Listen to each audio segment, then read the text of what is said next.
O tema da aula vai ser análise funcional cognitivo, como que a gente organiza e aborda a hipnoterapia cognitivo-comportamental, como que ela pode facilitar. Eu quero começar dizendo para vocês que todo esse esquema que eu vou apresentar, eu desenvolvi enquanto eu dava os meus cursos de terapia cognitivo-comportamental lá na Unifesp, junto com o professor José Roberto Leite. A gente tinha um curso de pós-graduação em medicina comportamental. E o que acontece? Os alunos acabavam o curso e eles ficavam meio perdidos para atuar e tal. E, na época, eu, junto com o Dr. Paulo Melo, a gente começou a discutir muito como que a gente poderia facilitar, fazer um esquema que facilitasse a atuação dos colegas que queriam fazer só terapia cognitivo-comportamental e aqueles que queriam usar a hipnose também. O que a gente poderia fazer para que desse uma visão de conjunto do paciente, para que, a partir daí, eles pudessem usar a hipnoterapia, porque só o esquema do Beck não satisfazia para a nossa meta de utilizar a hipnoterapia cognitivo-comportamental. E isso foi até 2007, quando eu já tinha desenvolvido um pouco mas você sabe que esses esquemas vão sempre evoluindo com o tempo, não é verdade? Vai passando o tempo, eles vão evoluindo, e em 2007 eu publiquei nesse livro, o primeiro livro meu de temas de hipnologia. No último capítulo eu publiquei esse esquema, essa análise cognitivo-comportamental, com a meta de eu usar como psicoeducação, para que o paciente pudesse entender. Eu fazia uma metáfora com um computador e, por incrível que pareça, os pacientes hoje em dia, todo mundo gosta de computador, todo mundo mexe um pouquinho com o computador, então parece interessante o fato de que eles conseguiam entender muito mais quando a gente falava em hardware, em software, em banco de dados, em processamento, e a gente usou essa metáfora para criar esse ciclo educativo. E aí, depois disso, a gente percebeu que dava para fazer também como um esquema, tanto para organizar a anamnese da paciente dentro de um modo operacional e, ao mesmo tempo, utilizar para ensinar aonde a gente poderia usar a hipnose, como vocês vão ver durante o decorrer dessa nossa bate-papo. O interessante é que, na época, o professor Thomas Dowd, ele esteve no Brasil em 2008, está aqui essa primeira imagem, 2008. E, na época, eu apresentei o esquema para ele. Ele ficou encantado e pediu para eu traduzir o esquema para o inglês e enviar para ele, na época. E eu terminei não fazendo isso na época, porque eu ainda não tinha publicado, né? Depois que eu publiquei, eu enviei para ele, e tudo bem. E em 2013, ele retornou ao Brasil e ele quis ir de novo ao grupo de estudo de hipnose. Olha que interessante. E ele entrou em contato comigo, eu o trouxe de novo em 2013, né? E nós conversamos bastante, ele deu a palestra nos dois momentos, né? Eu tenho até partes filmadas, né, da última presença dele aqui no grupo, e depois de um tempo ele faleceu. Mas ele é o dono desse livro, de hipnoterapia cognitiva, que depois ele passou a chamar hipnoterapia cognitivo-comportamental. Ele achava que a gente devia inserir o nome comportamental também no último curso. Tá? Mas o que acontece? Ele, na realidade, quando ele fez tudo isso, ele fez porque ele achava que foi interessante aquele esquema de apresentação de uma maneira operacional para que as pessoas pudessem trabalhar com a terapia cognitiva e inserindo a hipnose em cada um dos passos, como eu vou tentar mostrar para vocês. Tá? Outra coisa interessante que o Thomas Dowd dizia, né, que a hipnose precisava, quer dizer, na realidade, ela precisava ela sozinha tinha muito pouca força. No mundo inteiro era assim. E ele achava que ela precisava estar aliada a uma corrente teórica, né, como uma ferramenta integrativa. E não só ele, tá, mas o Wilgard, Rich, o Bauer, todos esses autores achavam que a terapia cognitivo-comportamental é a que tinha maior compatibilidade em nível terapêutico com as técnicas da hipnose. Então, quer dizer, por isso que a hipnoterapia cognitivo-comportamental tem sido uma estratégia bem interessante, né? E, inclusive, o pai da TCC, o Aaron Beck, tá certo? Ele prefaciou aquele livro de terapia cognitiva do Thomas Dowd e também do Michael Yato, o hipnose clínica, né? Então, isso é só para trazer para vocês essa pequena história assim, de como eu me encantei mais e me empenhei em desenvolver mais esse esquema que eu vou apresentar. E quando a gente começa, para vocês entenderem, eu vou fazer um apanhadinho, uma retrospectiva rápida, para que vocês possam entender quais foram os elementos que me nortearam a criar esse esquema. Tá? Eu sempre, quando eu dou aula de TCC, eu digo que nós temos que entender muito bem os 4 grandes pilares da TCC. Certo? E esses 4 grandes pilares que aqui estão, a gente tem as estruturas cognitivas, que é o nosso sistema neurobiológico, são o nosso hardware, que eu chamo, né? O nosso hardware é o sistema neurobiológico, as vias neurais, a nossa característica de DNA, estado mental, medicamentos, cirurgias, traumas, drogas, quer dizer, isso tudo são coisas orgânicas que fazem parte orgânica do nosso sistema, do nosso hardware. Né? Nós temos ainda dentro das estruturas cognitivas nosso sistema de crenças, valores e princípios. E eu faço uma metáfora com isso como nossos softwares. Né? A gente, à medida que a gente vai evoluindo, a gente tem os softwares. E à medida que nós vamos evoluindo em idade, os nossos softwares vão mudando. Da mesma maneira que nós temos esses valores, da mesma maneira que um software de um computador. E nós sabemos que os softwares, os computadores, o software de 1990 era completamente diferente dos softwares de hoje. Eles foram evoluindo. E o nosso sistema de memória, aprendizado, vivências e traumas. Essas são as estruturas cognitivas que a gente tem que guardar. Nós precisamos entender e precisamos analisar. Isso faz parte da nossa análise das pacientes. O segundo grande pilar é como se dão os processamentos cognitivos. Então, aqui, dentro dos processamentos cognitivos, a gente tem que estudar as distorções de processamento, tá certo? Do Beck, que eram aquelas 12 distorções do Beck, que alguns falam em 16, eu já vi até 20, e que a PNL resumiu em 3, generalização, missão e distorção. Depois eu vou falar um pouquinho mais sobre ela. E o que é interessante, no processamento cognitivo, é que ele termina com uma coisa mais importante para a gente que faz hipnose, que é a experiência imaginária. Então, depois que a gente tem o processamento cognitivo, e vocês vão ver como isso acontece, a gente determina uma experiência imaginária. Essa experiência imaginária, na realidade, tá, é que vai determinar os nossos esquemas, o nosso esquema cognitivo e o nosso esquema comportamental. Aqui não tem quem vem antes. Na realidade, nada disso, isso tudo acontece ao mesmo tempo, não é verdade? Isso aqui é uma maneira da gente, didática, da gente apresentar, mas o nosso esquema cognitivo, que é composto pelos nossos pensamentos automáticos e pelas crenças disfuncionais, tá certo? São pontos importantes que vocês vão entender um pouquinho melhor daqui a um pouco, porque através deles é que nós vamos desenvolver ou entender as nossas crenças centrais. Né?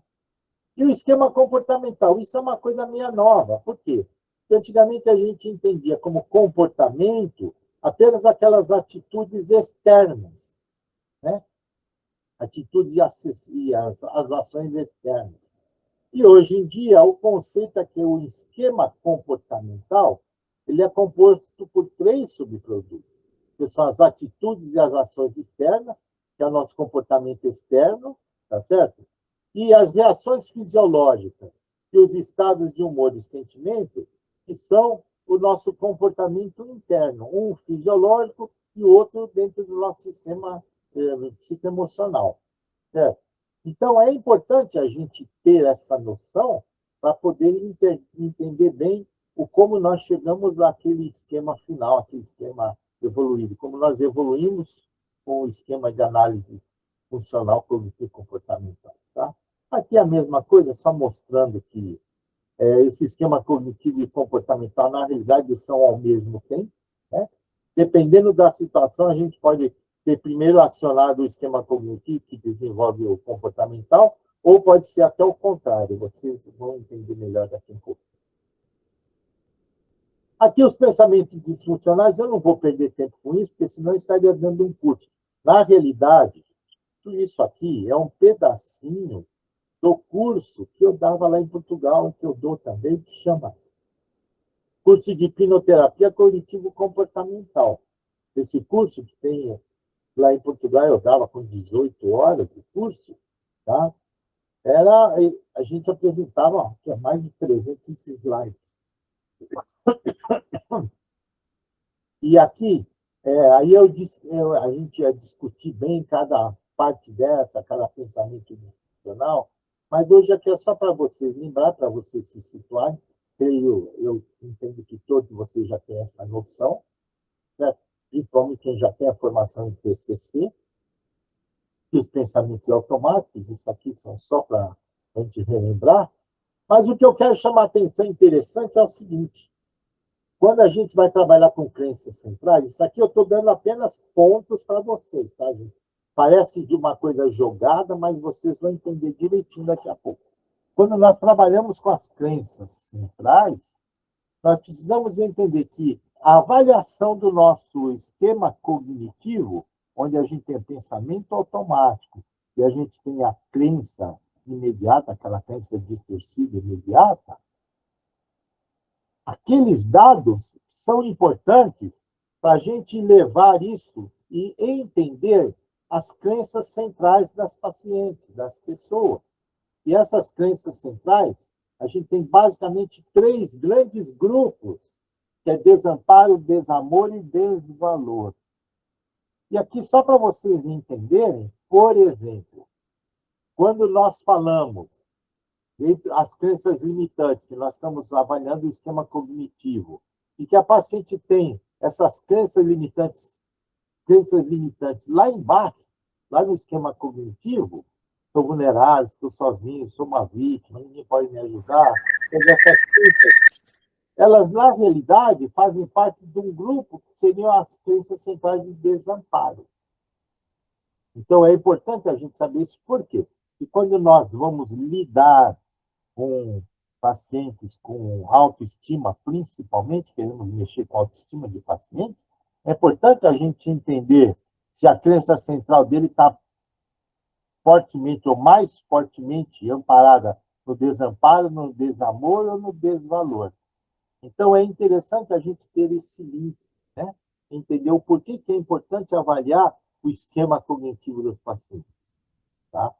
Aqui, as crenças centrais de desamor, as crenças limitantes lá embaixo do esquema cognitivo, que determinam a crença central de desamor. Só que sou diferente, indesejado, não sou amado, ninguém gosta de mim, sou imperfeito, não sou bom, quer dizer, tudo isso são crenças de desamor. E aqui as crenças de desvalor. Isso é apenas para vocês terem essa noção, essa percepção, que tudo isso vai ser importante quando nós formos avaliar o nosso esquema. Tá? As crenças de desvalor, não tenho valor, sou inaceitável, sou nada mesmo, não mereço viver, sou inferior, não sou bom o suficiente, não sou igual aos outros, ou seja, tudo isso fazem parte do nosso esquema cognitivo que nos levam a entender a crença limitante central de desvalor. Bom, Aqui as distorções cognitivas, só para vocês lembrarem, mas aqui vocês já devem conhecer bastante. Isso aqui é uma compilação do Beck, né? Aqui tem 16. Muita gente fala das 12, né?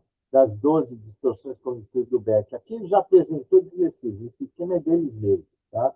Então, para a gente perceber, tem muito mais. Eu já vi esquemas com 20. E que a PNL resume de uma maneira diferente. Então, só para mostrar para vocês uma coisa interessante. Quando nós estudamos PNL, todo mundo, eu acho que a maioria de nós que fazemos hipnose já estudamos um pouco de PNL. E este esquema aqui é um esquema clássico dos livros de PNL. Um evento externo passa pelos filtros, que são esses filtros que omitem, generalizam e distorcem, e são os filtros de metaprogramas, valores, crenças, decisões e memória. Então, na realidade, são aquelas estruturas que eu mostrei para vocês, que determinam as representações internas, e aqui olha como ele define estado, fisiologia e gerando comportamento, mencionando aqui como comportamento apenas o aspecto externo do comportamento. E hoje em dia nós entendemos que o estado, a fisiologia e o comportamento, tudo isso aqui são, na realidade, o comportamento são todos esses sub, sub, subtítulos aqui. Tá? Estado mental, a fisiologia e o comportamento. Então, isso aqui é interessante para vocês entenderem que o nosso esquema também derivou um pouco do modelo da PNL. Aqui mostrando para vocês uma coisa, parece atrapalhada, mas vocês já vão entender. Diante de um estímulo externo qualquer, nós passamos pelas estruturas cognitivas que eu mostrei para vocês. As estruturas cognitivas físicas seriam os hardwares. Nós temos as periféricos de entrada e os centrais. Então, a parte orgânica, tá certo? Por que eu separo um pouquinho? Eu vou dizer por que eu separo. Porque quando nós usamos hipnose, tá certo? Nós sabemos que as modalidades de percepção, visão, audição, tato, olfato, gustação, sinestésica, né? Anestesia e outras que depois vocês vão ver, essas percepções, elas por si só, sendo modificadas, já podem modificar a experiência interna. Então, eu costumo dizer que eu gosto de separar isso aqui, tá, dentro dos rádios centrais, que a maneira como a nossa antena, a nossa parabólica, capta as informações, por si só já pode modificar a experiência imaginária, que muitas vezes é o que nos interessa quando nós vamos fazer uma terapia. Então, eu gosto de separar isso aqui para que todos possam entender melhor quando a gente for comentar especificamente. E as centrais, sistema nervoso central, vias neurais, tudo isso aqui fazem parte da parte orgânica. Droga que a paciente toma, medicamento, lesões, traumas, malformações, as vias neurais, neurobiologia, tudo isso aqui são coisas orgânicas que influem no nosso processamento cognitivo. E aí nós ainda temos dentro das estruturas cognitivas a parte subjetiva, os nossos softwares, que é o nosso sistema de crenças, valores e princípios, tá certo? E os nossos filtros de registro, nossa memória, como que nós guardamos essas informações.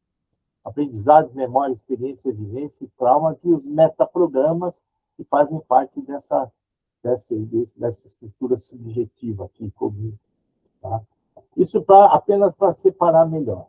Depois nós temos o processamento cognitivo, que vai através da generalização, omissão e distorção, quer dizer, como que nós pensamos e como ele determina uma experiência imaginária.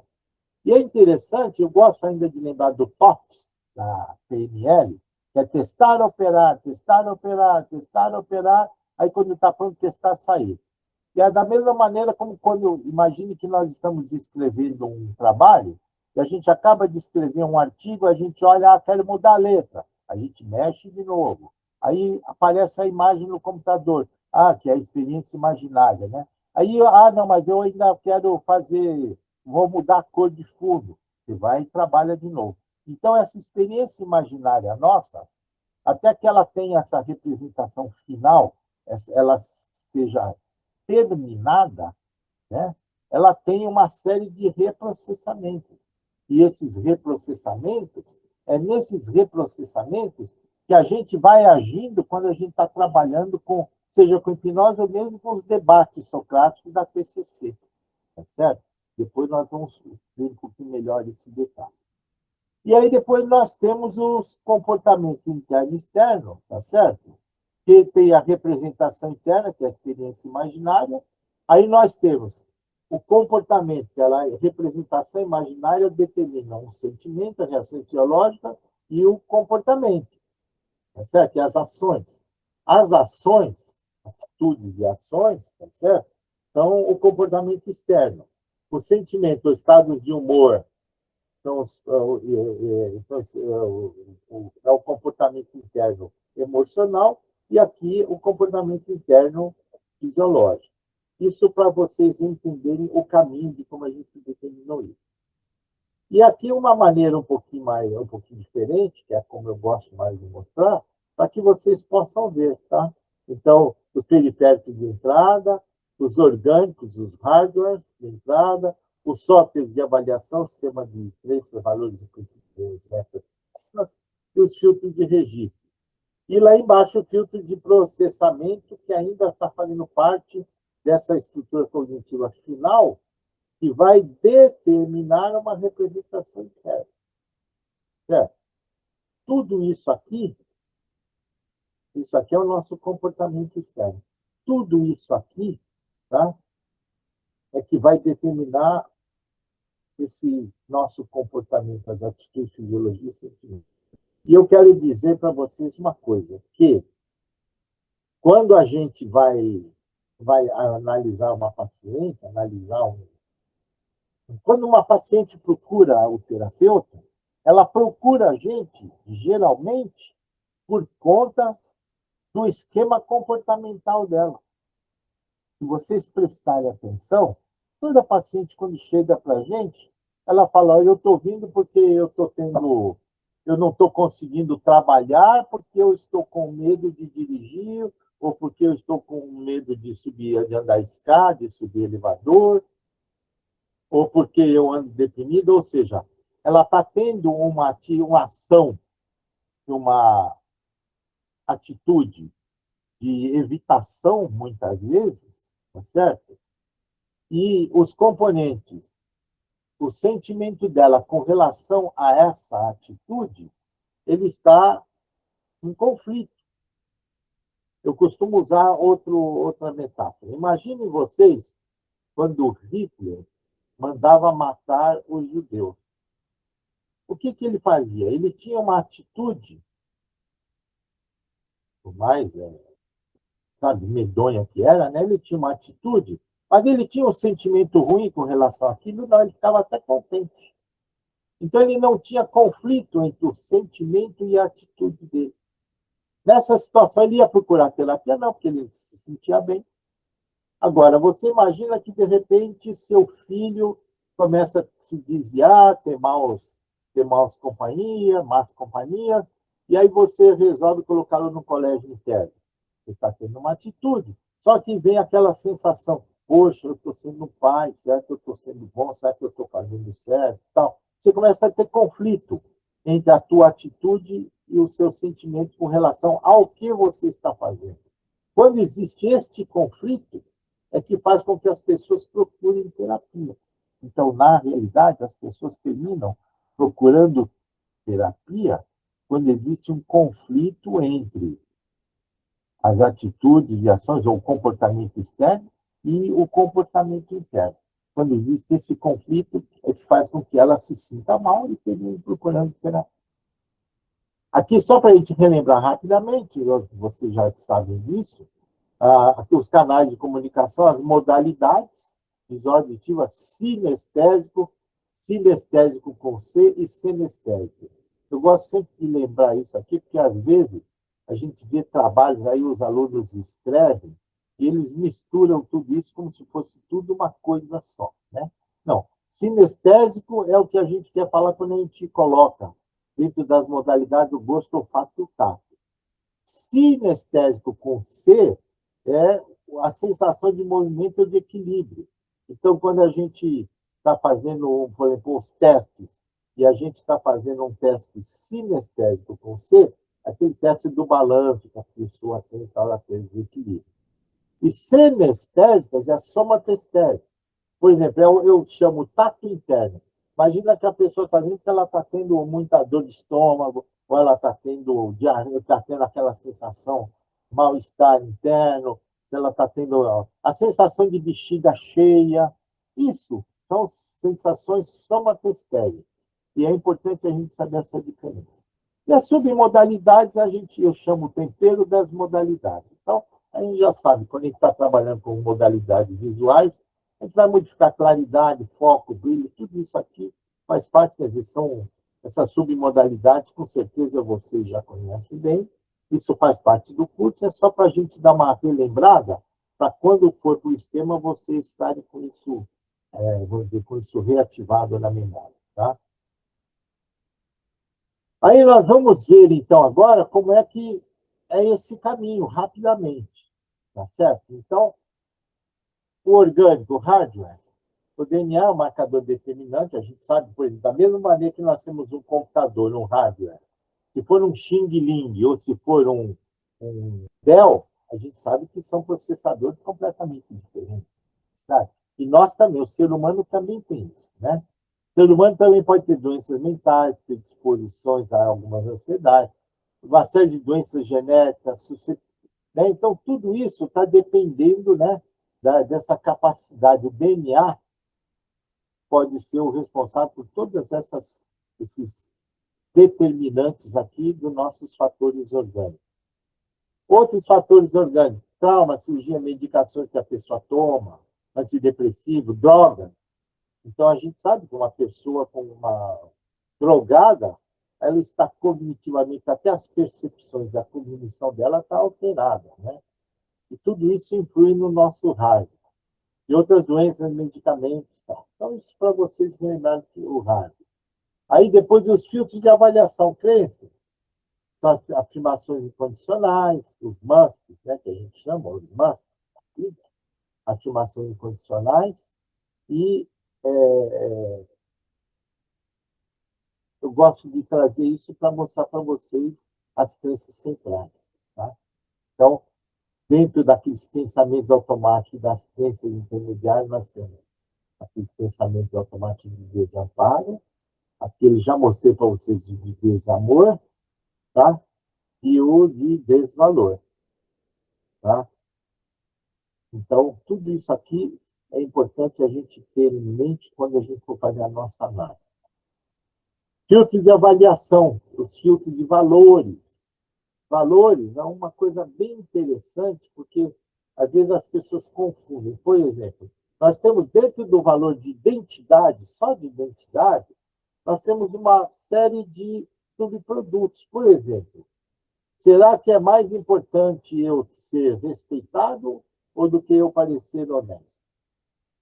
Porque ser respeitado, a gente vê aí, está cheio de gente aí que coloca como a reputação, como de respeito, mas não tem honestidade. São, dentro do valor de identidade, são coisas completamente diferentes. Honra e respeito. Nós estamos vendo aí no nosso Congresso Nacional, na nossa política, muitas dificuldades, muitas distorções desses valores, esses subvalores aqui dentro da identidade. Do poder, a mesma coisa, são valores diferentes dentro de um subproduto do poder, subproduto de valor de relação. Eu gosto de contar que quando eu me formei, eu tinha ganhado uma bolsa para ir para os Estados Unidos, fazer a minha, depois da residência, eu ganhei uma bolsa para ir para os Estados Unidos ficar num serviço lá fazendo obstetrícia de alto risco. E eu, na época, era recém-casado e eu iria sozinho, depois de um ano apenas que a minha esposa iria. E eu estava com minha esposa, um nenenzinho novo, recém-nascido e tal. Então, eu terminei abrindo mão, tá certo? Terminei abrindo mão do meu emprego, tá? Em prol da família. Agora, olha que interessante, um colega meu pegou meu lugar. E ele também tinha filhos pequenos, ele é um pouco mais velho que eu, mas ele já tinha filhos pequenos, mas também criancinhas ainda. Mas ele largou a esposa aqui, foi para os Estados Unidos, ficou um ano lá, depois ele a levou. Mas o que acontece?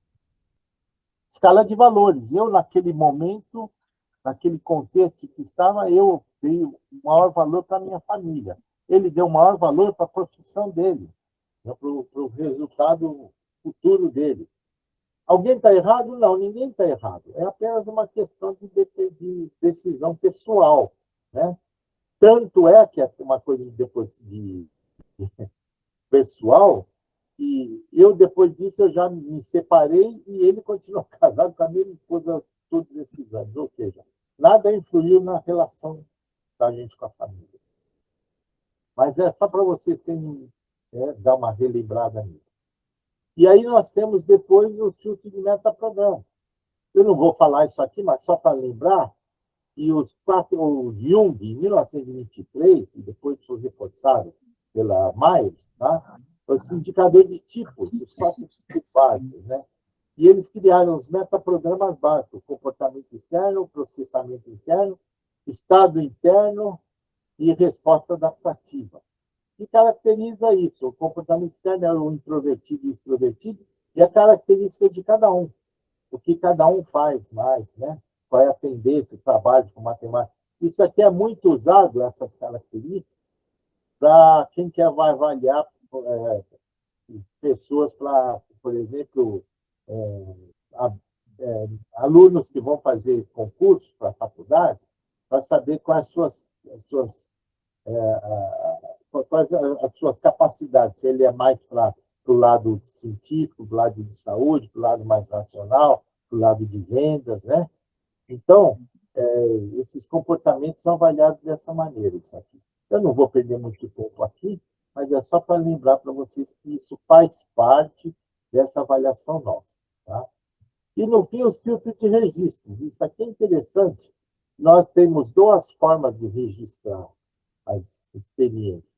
As formas consciências, que a gente tem lembrança total parcial, que pode ser evocada, são pré-conscientes. Então, é assim, a gente pode não lembrar o que aconteceu no dia tal, mas se perguntar, eu não lembro dos dias que aconteceram, desse ano já, tal, mas se a gente tiver, por exemplo, uma evocação no dia do meu aniversário, o que, que nós fizemos, aí eu vou lembrar. Isso é uma lembrança evocada. Isso pode ser estimulada pela hipnose, facilitada pela hipnose, tá certo? Agora, nós temos aqueles registros que são inconscientes.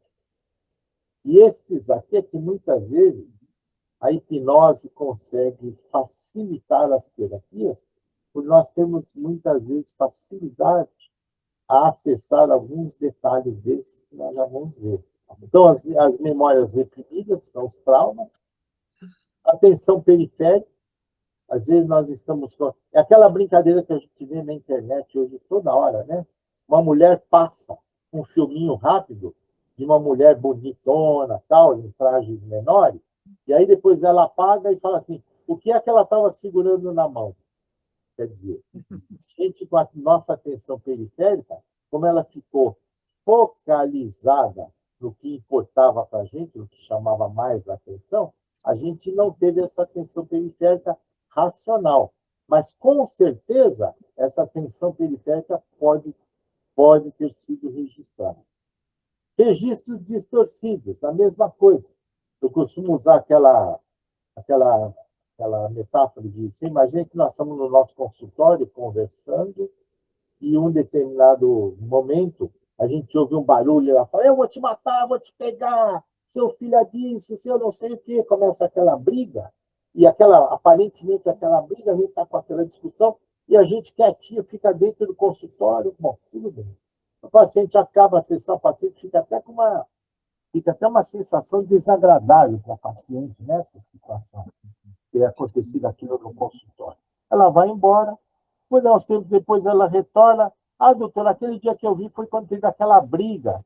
Eu falei, mas que briga? Não, aquela briga que teve, os meninos se xingando, falando palavrão, brigando, quebrando tudo. Eu falei, não, aquilo não foi briga, eram duas crianças brincando. Eles estavam brincando, falando aquelas palavras, mas era brincadeira deles. Ou seja, ela fez um registro de torcido e guardou aquele registro. E é interessante como esse registro de torcido pode muito bem ter criado uma sensação de desconforto na consulta que ela teve comigo naquela data. Então, para a gente perceber a importância da gente, muitas vezes, entender que esses registros distorcidos são responsáveis por uma série de comportamentos nossos depois, né? Interiorização de experiência externa, filmes, histórias. Quem nunca viu, por exemplo, assistir um determinado filme, e naquele filme, vou dar um exemplo bem grosseiro aqui. O cara está comendo lá um pedaço de carne e, de repente, no meio da carne, ele descobre que aquela tinha um bicho lá dentro da carne, ou aquela carne era de um ser humano, e aí o que acontece? Ele fica com aquela ojeriza, e aí a gente sai dali e vai comer, vai para um restaurante, vai para uma churrascaria, e muitas pessoas não conseguem mais nem comer por conta daquela experiência que ele viu, que foi um filme, foi uma história, não tinha nada a ver com o contexto, mas ele guardou aquela experiência, interiorizou, e aquilo trouxe um mal-estar para ele. E vivências simbólicas. Vivências simbólicas é como eu digo, às vezes tudo na nossa vida é guardado simbolicamente.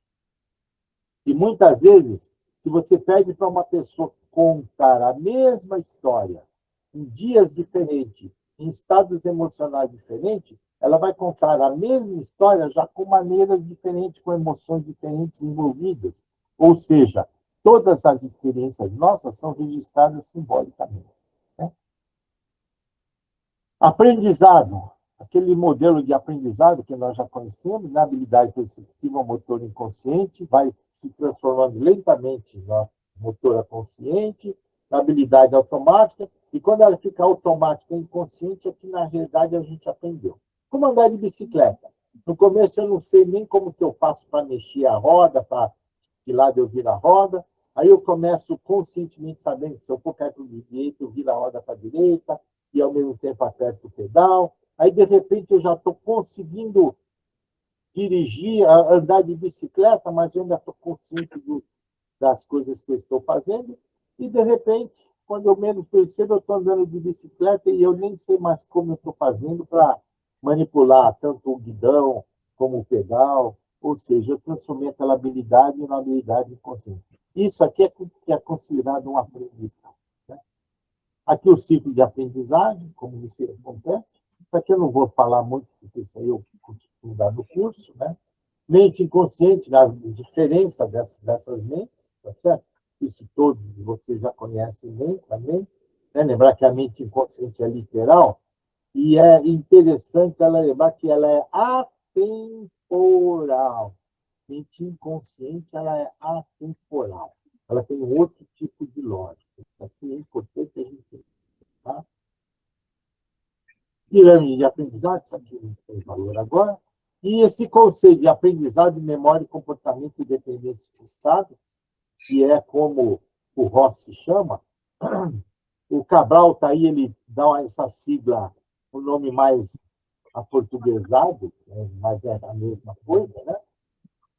E o que quer dizer isso aqui? Aprendizado, memória e comportamento independente de estado. Esse dependente de estado aqui é o grande jogada desta sigla. O registro está condicionado aos estados particulares de ativação cerebral. Então, por exemplo, um cérebro relaxado, sonolento, ele aprende por repetição. Lembra que na hipnose clássica, antiga, eles ficavam repetindo, você está com sono, enquanto você dorme, você consegue aprender, e daqui para frente você não vai mais fazer isso, você não vai fazer, porque aquele monte de repetição, né, inclusive com fraseologia hoje a gente considerado errado, quer dizer, não usar a palavra não na frente, a gente não usa mais, mas era como se aprendia. Nós não podemos esquecer que existe uma técnica de aprendizado de língua, eu não lembro agora o nome do russo, era um russo que fez, e que ele colocava as crianças no estado pré-sono e fazia ficar repetindo uma fita com um monte de palavras para elas decorarem aquelas palavras em língua inglesa. O cérebro hiperativado, num trauma, ele aprende no único evento. Ou seja, um trauma pode fazer com que a gente registre aquele aprendizado de uma maneira muito forte. Por quê? Porque quando a gente tem um cérebro muito hiperativado, o nosso sistema simpático está muito ativado, está liberando muita adrenalina. E nós não podemos esquecer que a adrenalina ele é um componente muito forte no registro de memória, da memória emocional, principalmente.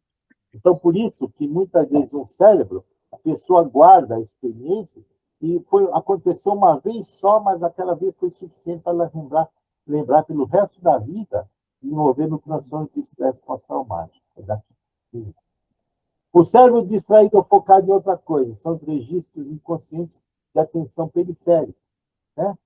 Então, é aquela pessoa que está conversando com alguém e tem uma música de fundo. Aquela música está de fundo e tal, tal. E aí, o que acontece?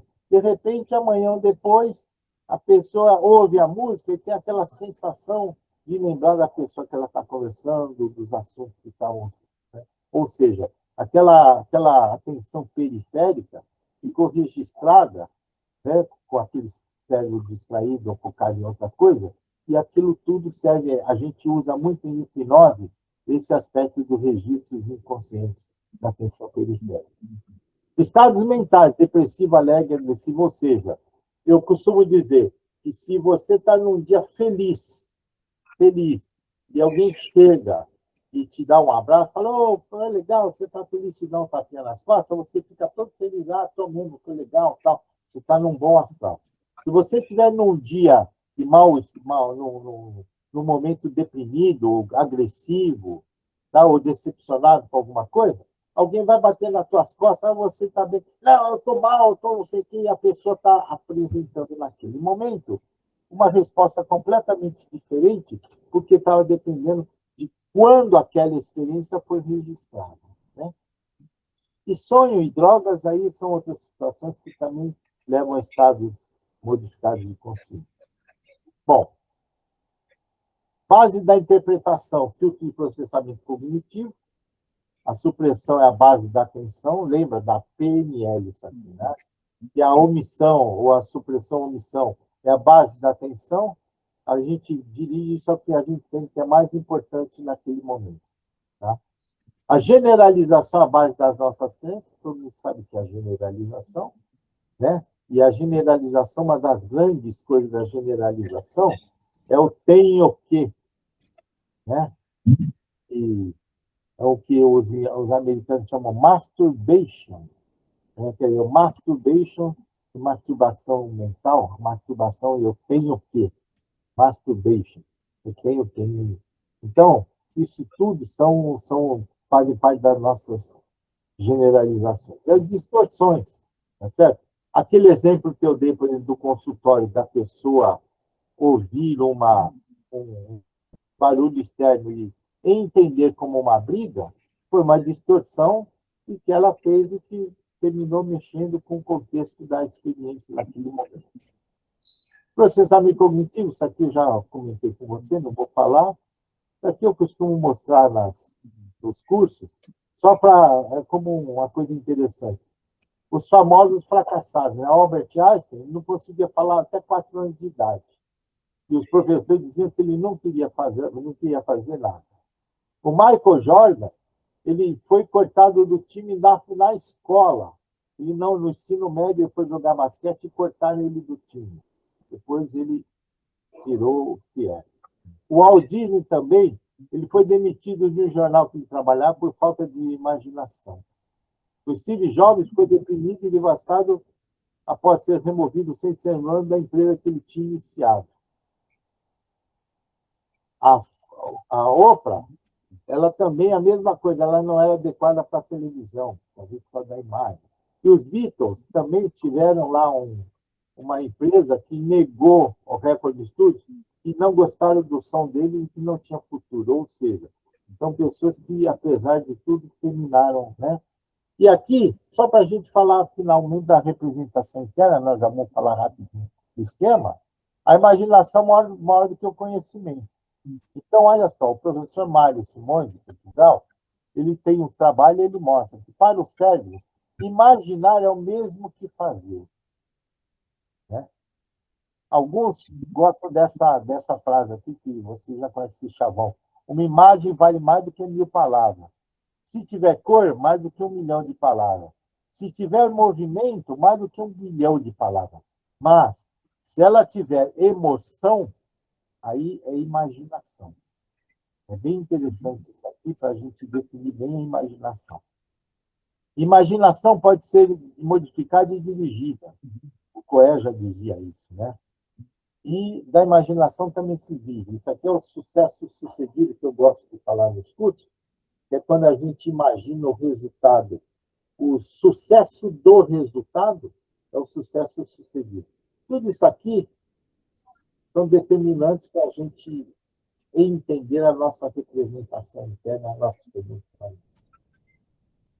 Lembrar que o mapa não é território, essa frase do Corvin, de 1933, dizer que o mapa é a interpretação do nosso cérebro, que é a estrutura cognitiva e a experiência interna da pessoa.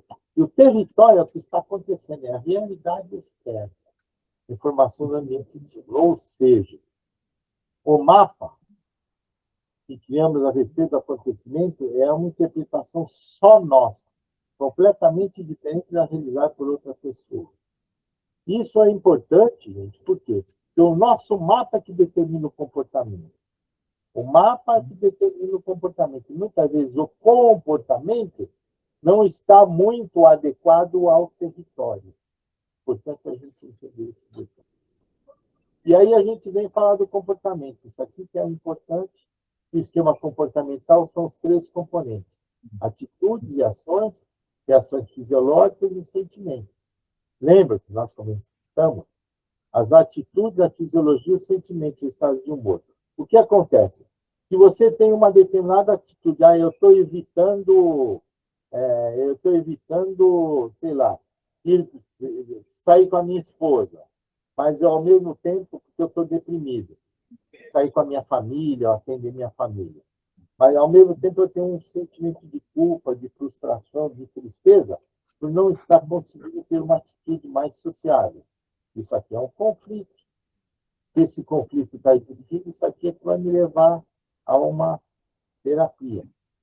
A fisiologia, tá? Muitas vezes, ela é um acelerador deste processo. Né?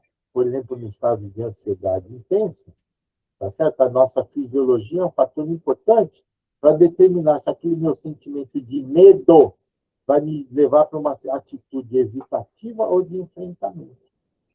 Se a fisiologia está muito intensa, eu tenho evitando. E isso é importante quando a gente vai fazer as terapias, né? São entre as técnicas de respiração e relaxamento. Aqui a emoção, sentimento, qual é a diferença de emoção, sentimento, isso aqui eu não vou falar muito. Emoções são os estados de humor, comportamento, já falei. Agora eu quero mostrar para vocês isso aqui que é rapidinho, né? No final. Em 1986, essa empresa, esse grupo aqui, desenvolveu esse modelo com 5 aspectos da experiência humana.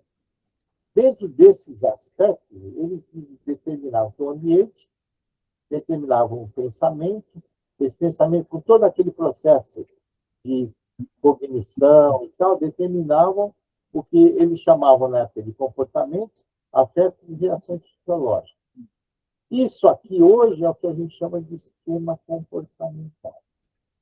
E quando a gente evolui isso ali, foi como quando eu comecei a desenvolver esse sistema, em 2007, né? O ambiente estimulava o aparelho cerebral com o processo de pensamento, determinava a cognição, e essa cognição determinava o que a gente queria, as reações fisiológicas, os afetos e as atitudes. Disso aqui nasceu esse esquema. e é o esquema que a gente chama de a base, né, do esquema cognitivo comportamental. A informação entra, passa pelos receptores. E por que é importante eu colocar isso aqui? Porque muitas vezes a maneira como eu recebi isso aqui já me estraga todo o meu processamento. Aí essa informação passa pelo receptor e vai pelo nosso hardware. Dependendo do nosso hardware, esse processamento já pode ser diferente. Aí ele vai para o processamento. O processamento, tá certo? O que ele faz? Ele vai buscar essa experiência, ele para processar, é como um computador, como que o processador faz? Ele vai buscar os programas, os softwares, e o que estão guardados no banco de dados, as informações.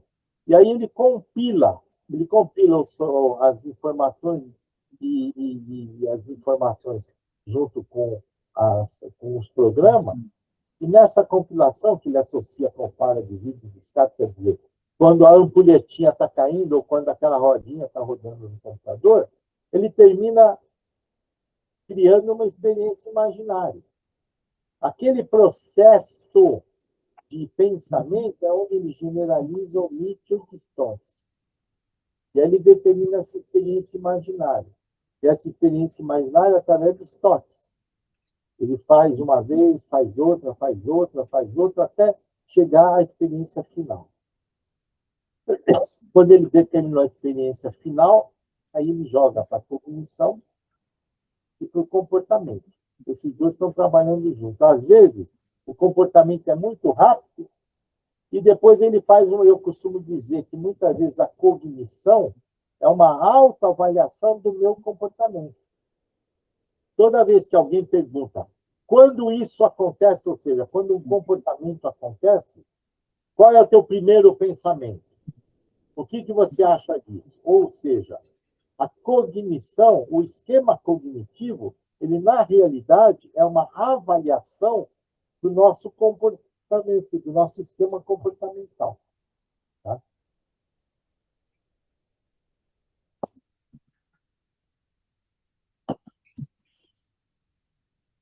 E a partir daí a gente criou esse esquema.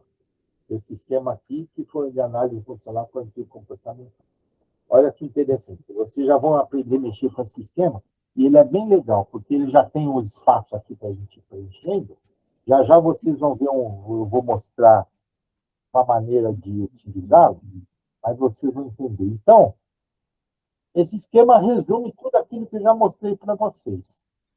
O que acontece? Quando a gente faz um atendimento para uma paciente, eu uso esse esquema, e usando a metáfora do computador, eu apresento esse esquema para a paciente, como ela funciona. Então, eu mostro para ela como que um evento ativará, por que ela está me procurando pelo comportamento. O comportamento dela, eu explico qual é o comportamento, ela já me contou qual é o comportamento, porque foi o que a trouxe para fazer a terapia, né? E aí eu vou mostrando para ela como o nosso corpo, como o nosso processamento funciona, como que nós funcionamos. E a partir da hora que eu ensino isso aqui para a paciente começa a entender melhor o problema dela, principalmente depois que eu consigo montar esse esquema. Eu tenho os espaços, eu tenho essa ficha aqui solta, né, junto com a minha anamnese, e aí eu vou montando, depois que eu monto, eu mostro para a paciente. Quando eu mostro para a paciente, ela começa a ter uma lógica no atendimento que eu vou propor para ela. Isso é importante. Tá? Aqui, só para vocês verem, quando a gente quer trabalhar com atleta, foi a primeira terapia que eu inclusive, foi a primeira que eu comecei a usar, certo? Atleta, a gente tem o A, o B, o C, o D e o E. Lembra? Os eventos ativadores, o meio ambiente. O B são os beliefs, as crenças. A gente vai descobrir quais são as crenças dessa paciente, tem que determinar. O comportamento foi o que a trouxe na realidade, né? O comportamento foi o que trouxe a paciente, as consequências do comportamento. O D veio depois. Na realidade, o Ellis, quando ele criou a TREC, ele criou só o sistema ABC. Depois, com a evolução, as pessoas viram que A terapia mais utilizada na TREC era o debate socrático e o questionamento do processamento. Tá? Então, esse debate com relação ao sistema cognitivo, com relação à experiência imaginária, com a generalização, missão e distorção, criou o D, que era o debate diálogo socrático. E quando a gente começou a entender e explicar para o paciente que o comportamento dela, quando ela conseguir modificar esse comportamento vai ter um efeito no meio ambiente do outro. Ou seja, o outro pode ser uma pessoa, o outro pode ser uma família, o outro pode ser um emprego, o outro pode ser uma cidade, não é verdade?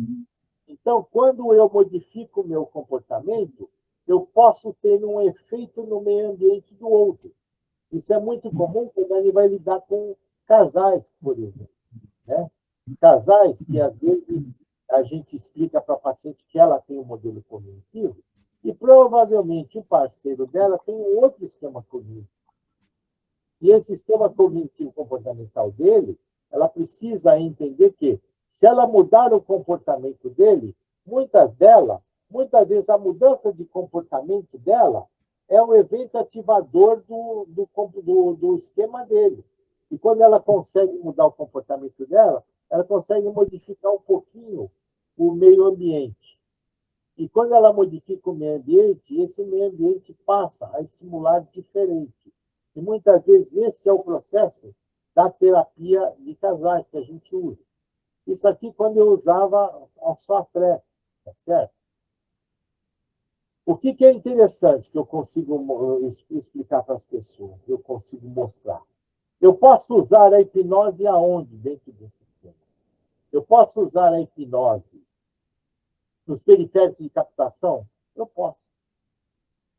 A gente pode fazer as distorções. Vocês não se esqueçam que a PNL utiliza muito isso aqui. Tá certo? Eu posso usar a hipnose modificando o sistema de crenças e valores? Olha, crenças centrais, as crenças, é muito difícil a gente mudar totalmente. Mas a gente pode flexibilizar bastante com a hipnose. A flexibilização é um processo interessante que a gente pode trabalhar. Eu posso trabalhar no hardware? Posso mudar uma neurofisiologia? Posso, lógico que eu posso. É o que a gente mais faz com a hipnose. O simples fato de você fazer técnicas de respiração, relaxamento e tal, você está mudando toda uma neurobiologia da pessoa. Tá certo? Você pode estar mudando o estado mental. Se ela está irritada, ela pode ficar mais relaxada. Tá certo? Até o DNA, hoje em dia, a gente sabe com as modulações epigenéticas que a gente pode fazer com hipnose, eu posso estar modificando o rádio dessa paciente. E experiência, o banco de dados dela, eu posso mudar? Pode. É o que muita gente gosta de fazer com as técnicas regressivas, né? Não importa se sejam regressivas a via regressiva da experiência que ela está trazendo, mas, de qualquer maneira, a gente consegue modificar, usar a hipnose aqui. Eu posso usar a hipnose mexendo com a modelagem dela, generalizando, omitindo, distorcendo? Posso. Eu posso fazer um questionamento socrático num estado relaxado. Quando a paciente está num estado de relaxamento, ela tem uma diminuição da crítica. Lembre do Tritônus do Crétino. Tá? E com a diminuição da crítica, quando ela tem a diminuição da crítica, fica mais fácil aí de fazer um debate socrático. Eu posso mexer na experiência imaginária? Posso. Poxa, inclusive a gente trabalha com isso, com um monte de sintomas. Né? Olha a autoscopia aqui do Cabral, que está aí. Tá certo? Eu posso mexer com as crenças disfuncionais dos pensamentos automáticos? Posso. Eu posso ir questionando essas crenças da mesma maneira que eu faço o debate socrático em estado relaxado. Eu posso mexer no comportamento, nas atitudes? Posso. Posso mexer nas reações físicas? Posso. Posso mexer nas atitudes? Posso. Fazer processo de visualização? Posso mexer com sentimentos? Ou seja, eu tenho vários pontos de utilização aonde eu quiser com a hipnose. E sabe o que é interessante? Quando o paciente aprende, a paciente tem a psicoeducação, que eu explico para ele esse esquema, depois que ela aprendeu o esquema, o que acontece? Quando eu estou discutindo, por exemplo, o sistema de crenças e valores, ela vira e fala assim, doutor, agora você está mexendo com meus softwares, né? Às vezes a gente está conversando com ela, vamos ver qual é a tua história de vida, o que aconteceu na tua infância e tal. Então agora o senhor quer mexer com o meu banco de dados. Ou seja, o paciente começa a ver uma lógica da psicoterapia e ele tem uma adesão muito maior a tudo que a gente vai fazer, né? Então, isso aqui é interessante. Aqui são as estratégias da hipnoterapia comportamentais, estratégias cognitivas, né? Aqui são da PCC, mas da hipnoterapia também é a mesma coisa, né? Respiração, relaxamento, dessensibilização, o role-play em termos de assertividade, distração. Tudo isso aqui eu posso fazer hipnose, olha, inoculação de estresse, eu posso fazer prescrição de sintoma, eu posso fazer autoinstrução em estado de transe, eu posso trabalhar com biofeedback, claro, quem viu aí a aula do Dr. Fogg, tá? As estratégias cognitivas, questionamento socrático, significados idiosincráticos, rotulação, substituição de imagem, modulação de imagens, registro de pensamentos automáticos, tudo isso aqui eu posso trabalhar com hipnose, em cada um desses detalhes. E aprendizagem de modelação. Olha só, Bandura já fazia isso, né? Olha só, treinos de habilidades sociais, por exemplo, assertividade, fazer a paciente em transe, por exemplo, se ver tomando uma decisão. É aquela história que muita gente gosta de fazer, da paciente encontrar com uma pessoa que no passado agrediu ou recentemente agrediu, ela encontra em cima da ponte e ela fala tudo que ela quer para a pessoa, tá? Ela é assertiva com aquela pessoa, parece que ela tira um peso das costas. É uma técnica de hipnose. Outra, a modelação.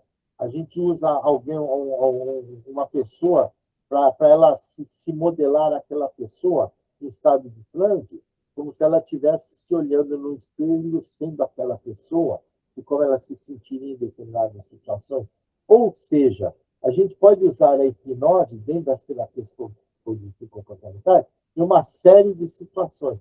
Eu posso trabalhar com a regressão, posso trabalhar com ressignificação de vivência simbólica, modificar as experiências, progressão, vivenciar o sucesso sucedido com auto-hipnose, semear novas expectativas, tudo isso é importante.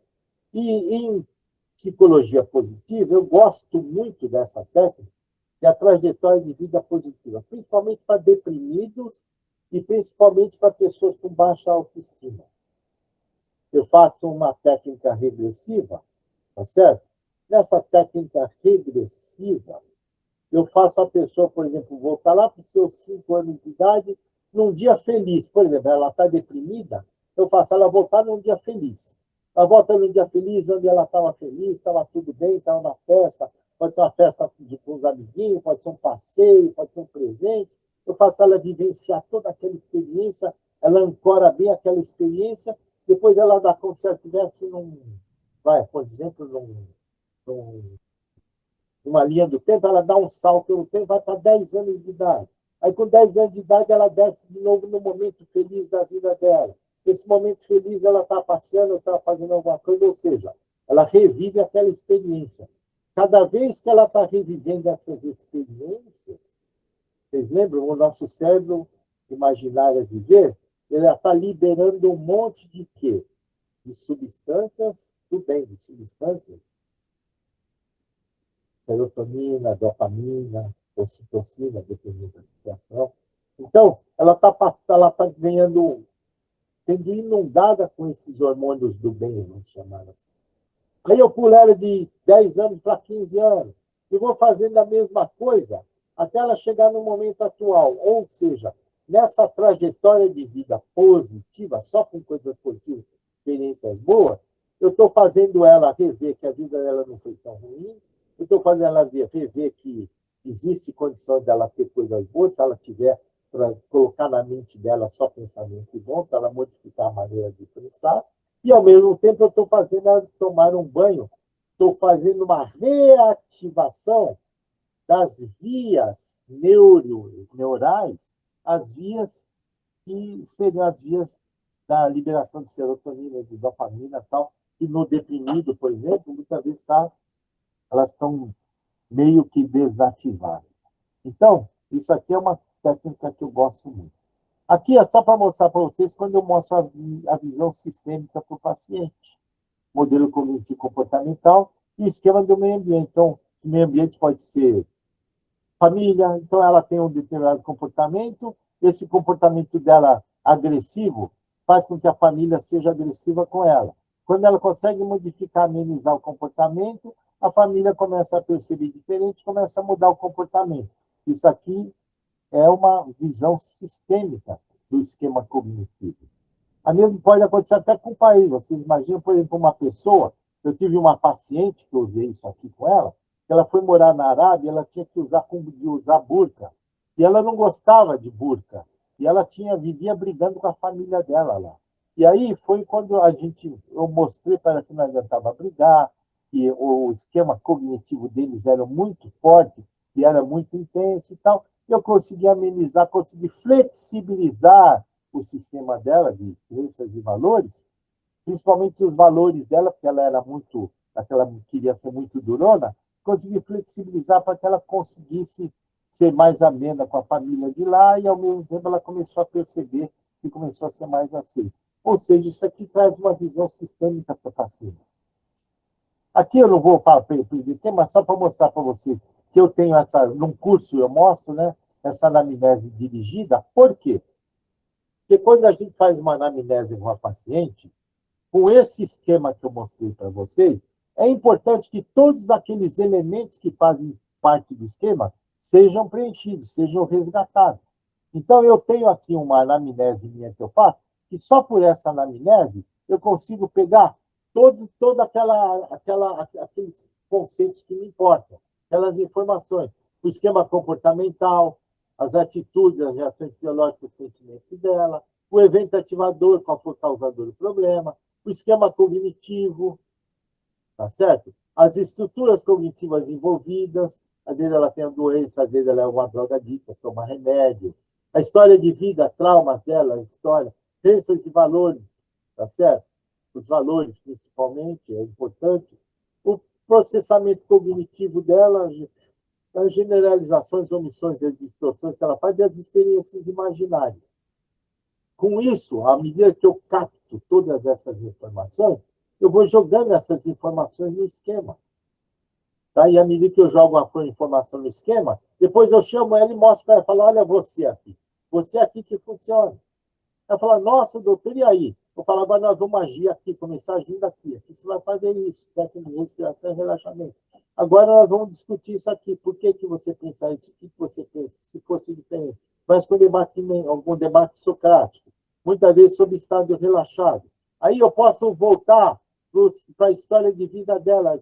Onde será que aconteceu isso? Posso mexer no rádio dela. De repente ela tem lá alguma doença, eu tomo alguma coisa, algum remédio que eu posso precisar suspender ou mexer, mudar. Sou médico, eu posso fazer isso, né? E as leis, o software, mexer no sistema de crenças e valores, flexibilizar o sistema de crenças e valores dela, que é muito importante. Então, nós podemos agir com hipnose em todos esses dados. E eu vou mostrando para o paciente, a ponto do paciente perceber, né? Então, aqui eu mostro depois para os alunos como que eles preenchem isso aqui. Não vou mostrar agora, porque eu já estou adiantado na hora, né? Os passos para a TCC também, isso aqui eu mostro. E os indicadores, que são o quê? É o que a gente precisa ter, de alguns indicadores que a gente precisa ter para que o paciente, para que a gente possa preencher o nosso esquema cognitivo, certo? Aqui esses indicadores, nós já falamos. Aqui é um exercício prático que eu não vou mostrar, mas eu vou mostrar para vocês um caso. Como eu trabalhei, isso aqui é um caso verdadeiro do meu consultório, tá certo? Eu vou mostrar rapidinho para vocês. Uma paciente de 25 anos que tinha uma história de medo de animais peludos. Ela refere que na infância não tinha esses sintomas e começaram em alguma época da adolescência. Quando ela vê um animal desse tipo, mesmo na TV e revista, ela apresentava imediatamente a sensação de palpitação, acompanhada de esclerose e mal-estar. Ela vira o rosto para não olhar e uma sensação de medo intenso toma conta da sua mente.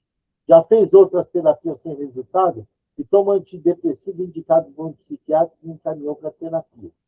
Refere que quando tenta enfrentar o problema, os sintomas se tornam insuportáveis e dá uma sensação de perda de controle, como se algo ruim fosse acontecer com ela.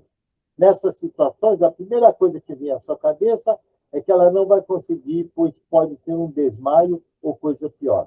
Sente-se frustrada de ter esse problema, uma vez que muitas amigas têm animais em casa e ela evita visitá-las por isso. Bom, então, aqui é lógico que é um resumo do caso, mas eu fiz esse resumo direcionando para os elementos que nos importam. Vocês veem que é um resumo que a gente tem que tirar quando a gente faz a anamnese da paciente para poder preencher. Aqui, eu peguei assim, está feio mesmo, mas só para vocês entenderem como é que está.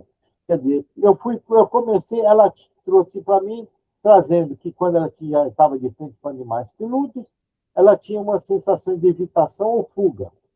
Ela tinha aquela sensação de mal-estar, dorese, taquicardia e tal, e ela tinha uma frustração muito grande. Por quê? Porque ela não conseguia visitar as amigas, ela não conseguia ir na casa dos outros, porque muitas amigas tinham pets, e a melhor amiga dela tinha gatos, tá? E ela não conseguia ir na casa da amiga. Então, isso aí a fez procurar terapia. Ela procurou terapia por causa do esquema comportamental dela. Tá certo? Se vocês forem olhar na história lá de vida dela, ela tinha, dentro do sistema do hardware dela, ela estava tomando antidepressivo. Foi prescrever antidepressivo para ver se diminuía essa fobia dela. Tá certo? Na história de vida dela, olha que interessante. Ela não tinha isso antes, só na adolescência dela que começou esse medo. Como é que aconteceu isso? Ela não sabia como foi, ela não tinha ideia. Aí ela já fez terapia, várias terapias de outras formas, e não conseguiu lidar com essa situação. E, no sistema de crenças e valores, ela se sentia inadequada, porque principalmente o valor dela, o valor social dela, ela se sentia como inadequada perante as amigas, já que ela não conseguia ir na casa das amigas, ela não conseguia em lugar, a maioria das pessoas hoje tem um petzinho em casa, e ela evitava ir na casa das amigas ou visitar por conta do medo dos pets. Né? Quando a gente foi discutir com ela no debate socrático, tá certo? O pensamento automático dela, por que você não vai na casa da sua amiga? Eu não vou conseguir. Por que não vai conseguir? Porque algo de ruim pode acontecer comigo. Está na história dela.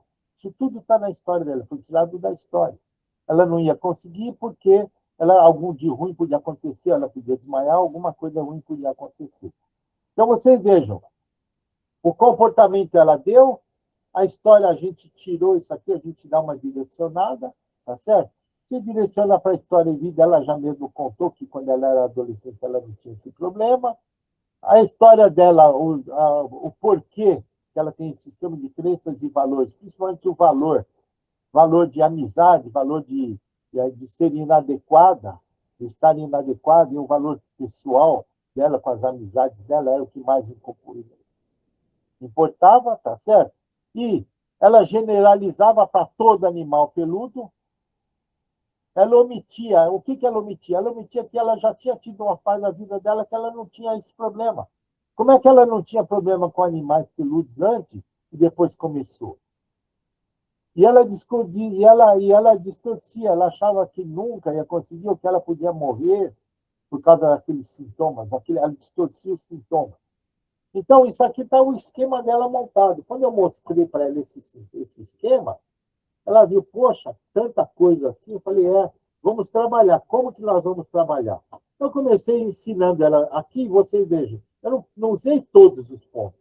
Olha só, eu comecei trabalhando com ela, ensinando para ela o pronto-socorro que eu digo, dos transtornos de ansiedade, que é respiração e relaxamento. Tá certo? Quando ela faz uma respiração e relaxamento, tá certo? A gente depois eu tive um debate socrático com ela, explicando para ela como é que ela não tinha, para trazer a mente dela, abrir a mente dela, por que na infância ela não tinha esse problema e trouxe depois. O que pode ter acontecido? Ela não lembrava. Aí eu fiz uma regressão dela. uma regressão vivencial, e nessa regressão foi interessante, eu vou contar rapidinho para você. Ela, quando tinha uns 11 para 12 anos, estava com elas moravam num sobrado, ela morava num sobrado. E ela estava brincando com as amiguinhas embaixo, assim, da janela de cima, e as amiguinhas estavam contando uma história de uma coisa de medo, alguma história de medo lá naquele momento. Então ela já está com aquela ativação, sabe, de ansiedade, meio de ansiedade, de medo e tal. Aquilo já estava meio, né, na conversa dela com as amiguinhas. Quando um irmão dela pegou uma estola, aquelas estolas de pele que a mãe tinha, antigas, as mulheres tinham bastante essa estola de pele, e jogou a estola de pele em cima delas, gritando. Ela tomou um susto enorme, né? Na época ela conta que ela chorou e tal, e brigou com o irmão e tal, e tudo bem. E depois de um tempo, ela não sabe por quê, ela começou a ter esse medo, mas ela não fazia conexão. Olha que interessante, ela não fazia conexão com essa história. Bom, quando eu fiz a ressignificação de vivência simbólica, fazendo ela adulta hoje, voltar e conversar com aquela menina que teve aquele medo, contar para ela que aquilo aconteceu no passado, que ela estava numa situação já de medo ativada, e aí o irmão fez aquilo, e que às vezes as crianças são ruins mesmo, fazem isso, e que aquilo aconteceu no passado, que ela não precisava levar para o futuro, e que no futuro bastava ela ter aquele comportamento de respirar e relaxar diante das situações que ela conseguiria enfrentar. Foi uma coisa simples, eu nem fiz muito mais, eu fiz uns 3 ou 4 atendimentos com ela só. Com isso tudo, ela conseguiu, depois de um certo tempo, visitar a amiga dela, e depois de um tempo ela mandou até uma foto. Ela não estava com o gatinho no colo, mas ela estava sentada no sofá da amiga, com o gato do lado ali. Ela falou, estou conseguindo visitar minha amiga e nem tenho mais medo do gato. Ou seja, com isso a gente conseguiu resolver e usando o esquema cognitivo com ela. Tá? Um outro caso, só para a gente encerrar, de um homem de 40 anos que tinha dificuldade de concentração, sono fracionado, irritabilidade, estava agressivo, deixando desconfortável. E ele era empresário e ele estourava com os funcionários dele. Ele era dono de uma empresa há 20 anos que, por problemas inerentes ao momento do país, essa fase aí que o país está desequilibrado e tal, ele estava passando por dificuldades e ele não estava conseguindo manter o controle das situações. Ele era hipertenso, tomava remédio para pressão, tomava calmantes e frequentemente tinha sensação de vertigem, palpitação sudorese e respiração suspirose, né? Estado de ansiedade. Também tem apresentadores musculares, principalmente lombares, já fez consulta com o médico, depois de alguns exames cardiológicos, não achou nenhuma doença específica, encaminhou para a psicoterapia contra a ansiedade. Às vezes ele acha que não vai conseguir dar conta das coisas que tem que fazer, e isso o faz sentir-se incompetente. Também está tendo repercussões na sua sexualidade, onde repete está tendo perda de desejo, e seu companheiro tem cobrado muito nesse sentido. Então, isso aqui é um resumo de caso, e aí eu preenchi de novo um esquema de análise com ele.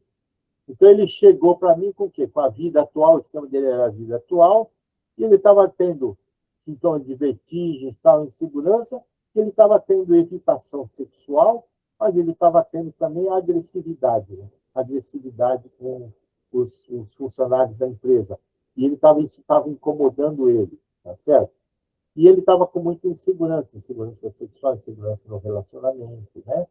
Medo de perda do controle da situação. Ou seja, ele chegou por causa do esquema comportamental, tá certo? Qual era o evento ativador? Era a vida atual, quer dizer, na realidade, isso aqui era uma cidade generalizada, né? Tá? O que acontece? O esquema cognitivo dele estava ali, na historinha dele. Não vou dar conta, não vou dar conta, e tenho que ser competente. Por quê? Porque ele era um cara, um empresário de 20 anos, bem sucedido, que sempre foi competente em lidar com todas as adversidades que ele tinha, e naquela época ele não estava conseguindo dar conta. Ele estava com medo disso, né? Então, o esquema cognitivo dele estava fazendo com que ele tivesse esse comportamento aqui. Quer dizer, isso aqui estava gerando um comportamento indesejado, um comportamento disfuncional. Tá certo? No processamento cognitivo, ele generalizava, ou seja, sempre tem que dar certo, ele achava que as coisas para ele sempre tinha que dar certo. Ele omitia um monte de dificuldades que ele teve na vida nesses 20 anos, teve dificuldades até pior do que agora, e ele conseguiu superar, tá certo? E ele distorcia o controle de algumas situações. Ele dizia que o fato dele, sabe, conseguir controlar as situações, eu consigo controlar, mas não é, mas isso não quer dizer que está resolvido. Ou seja, ele distorcia a própria capacidade dele. Tá? No esquema dele, do escala de valores, ele era uma pessoa que ele era muito, né? Muito, ele, ser incompetente, seguro, ele precisava ter segurança. A família dele era muito importante e o comportamento sexual. Isso tudo estava mexendo com o sistema de valores dele, né? Princípio. Ele, no hardware dele, ele tinha remédios, estava com dificuldade de concentração e tinha hipertensão tal, e estava tomando uns calmantes, que ele não soube dizer na época qual era o calmante. Tá? E na história de vida dele, ele teve 20 anos de sucesso sem problema, tá certo? E só agora, depois de 20 anos, que está passando por essa situação. E fez uma psicoterapia também sem, sem cuidado. Bom, esse homem, o que aconteceu? Tinha um transtorno de ansiedade. Eu ensinei para ele técnica de respiração e relaxamento. Eu fiz um PTV, a PTV com ele, a psicoterapia trajetória de vida, que chama. É aquela regressão onde você vai fazendo ele sempre e pulando para a vida do sucesso dele. E eu fiz uma PTV diferente. Eu fiz uma PTV sempre, e ele assim, ele caindo no momento que ele tinha superado uma dificuldade que ele achava que não ia conseguir, desde a infância dele. Então, desde quando ele estava na escola, alguma prova que ele tinha medo e depois ele conseguiu superar. Depois ele era esportista, quando ele tinha algum jogo que ele achava que era difícil, que ele ganhou. E eu fui fazendo assim na empresa dele quando teve dificuldades. E logo depois da dificuldade, no momento que ele superou alguma dificuldade. Ou seja, eu fui fazendo esses pulos, fui dando para ele um banho de autoestima, um banho de capacidade de superação, tá certo? Mexendo com serotonina, com dopamina, ou seja, mexendo, fazendo modulação psicobiológica com isso, tá? Bom, paralelamente a isso, esse cara, ele morava ali na Granja Viana, perto de um templo, né, do Templo Zunlai. E ele dizia que gostava muito de ir no templo, que cada vez que ele ia no templo, ele tinha uma paz. E aí eu sugeri para ele fazer um curso de meditação que tinha. Ele ia se sentir bem, mas ele nunca pensou nisso. Aí ele foi fazer o curso de meditação, olha que interessante. No curso de meditação, ele conseguiu se dar bem e tal, e voltou a fazer academia. Ele achava que a academia também fazia bem para ele. E só com essas orientações, ele também, em pouco tempo, ele conseguiu se superar. Ou seja, foi um tratamento objetivo. Eu nem precisei, a única coisa que eu fiz foi a PTV e a técnica de psicofisiológica aqui, tá?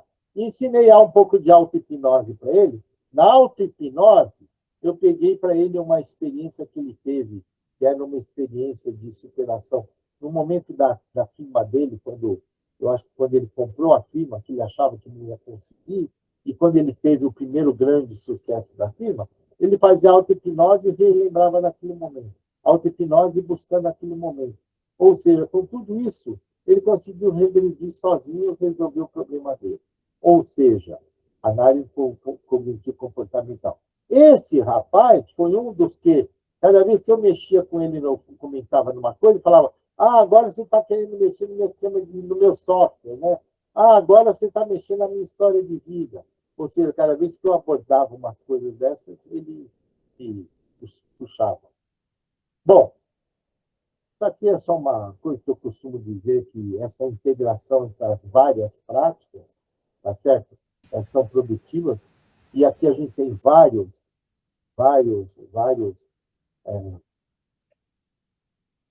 pessoas de grande, né? O Pavlov, o Piaget, o Freud, o Jung, ou seja, nós temos aqui vários James. Aqui a gente tem um monte de William James, a gente tem um monte personagens da história que tinham aparentemente estratégias psicoterapêuticas ou terapêuticas diferentes, mas hoje a gente sabe que a gente pode, usando um pedacinho de cada um e as propostas de todos eles, a gente pode conseguir uma integração total entre todas as formas de psicoterapia.